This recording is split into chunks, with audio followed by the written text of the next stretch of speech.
ஒற்றுமையே பலம்.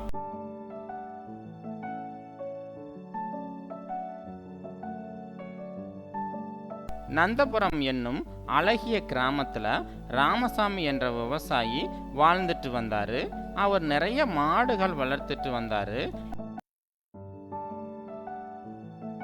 அந்த மாடுகள் எல்லாமே காட்டை ஒட்டி இருக்கிற புல்வெளிக்கு மேய்ச்சலுக்கு போகும்.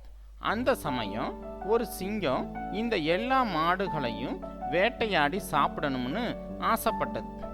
ஆனா அந்த எல்லா மாடுகளும் கூட்டமா இருந்ததுனால சிங்கம் அதுங்க பக்கத்துல போகவே முடியல.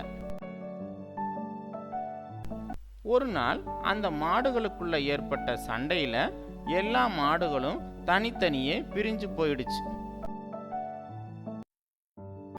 இத பார்த்த சிங்கம் இதுதான் நல்ல சமயம்னு அந்த மாடுகளை வேட்டையாட ஆரம்பிச்சிடுச்சு. அப்போதுதான் மீதி இருந்த மற்ற மாடுகள் எல்லாமே சேர்ந்து அந்த சிங்கத்தை அடிச்சு விரட்டிருச்சு.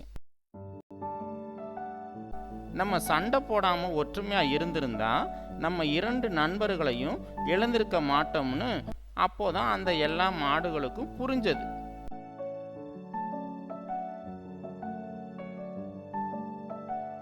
அப்போது இருந்து அந்த எல்லா மாடுகளும் ரொம்ப ஒற்றுமையா இருந்தது. மற்ற எல்லா விலங்குகளும் இவங்க ஒற்றுமையை பார்த்து பயந்து ஓடிருச்சு.